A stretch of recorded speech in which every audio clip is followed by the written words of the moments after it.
Наместо решение, новата локација за претовар на сметот на јавното комунално предпријатие Тетово создаде нови проблеми.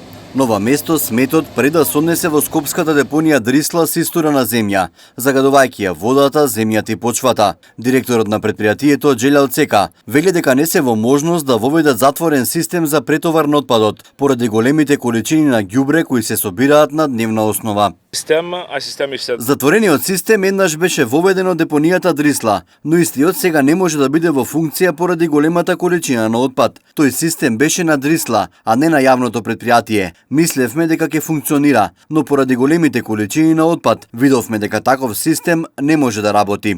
И не само на претоварната станица, смет, односно мини диви депонии, има и на повеќе места во градот. Диви депонии има и во самиот град. Доказ овие купишта смет лоцирани пред влезот на православните гробишта во стариот дел на градот. Тука ѓубрето го фрлат луѓето кои живеат во околните населби, меѓутоа и од шарпланинските села. Вака е со купишта смет речиси секој ден. Граѓаните реагираат, велат хигиената во Тетово е на катастрофално ниво. Целиот град ѓубриште. Целиот град ѓубриште. Никој не се интересира за хигиена, за здравје, за... Смете да не стои никако, да буде чиста град. Хигиената и мало и ми сме криви, не го држиме. Во Тетово досега се сменија 4 локации за претовар на сметот, но проблемот не се реши. Ниту една од нив не работеше по стандарди. Сметот се истураше без никаква контрола, загадувајќи ја почвата, воздухот и подземните води.